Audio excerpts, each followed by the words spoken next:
rag baa isku toofoo talada wax ka qaataba intay nagu tacadiyeen intay tamartiina ceenayay nagu tacadiyeen halkaa taar baa ku yaal halkaa kala taawar iyo taswiiraan noogu xidhan tallaabada qaasaan taa kaba taa ka u taabo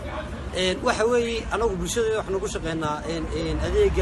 adeegaana waxa weeye waxaanu kala kulannay tacadiye fara badan oo aanan maanta iyo shalay iyo berito walaba aanan ku soo koobi karin haddii ka hadalkooda aan dhamayno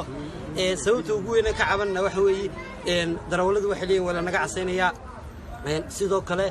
dadkii lacagaa kala taga daminka ma aha dadka habeenkii la qafaasho ama wax loo geysto kala daminka ma aha anaga dokumentarigeyga dhammaystiran bay naga hayaan liisankayagii taarikadii gaadiidka alaabta waraaqadii CID-da iyo kaarkayga dhalashada intaasba way naga hayaan shirkadda dhaweey anagu wax alla waxaanu ku hayna maanta haba yaraatee ma jirto damiinna nagama ahana mana matashabaa rajaynina hawl dheer kadib markaanu galay waxna loo xidhay gudoomiyihiisa shirkadda dhaweeye saldhigu ku xidhan yahay magaciisa walow loo gelay laakiin ciidamada ammaanka amka taxaaway annaguna inta saldhiga ayaa tugin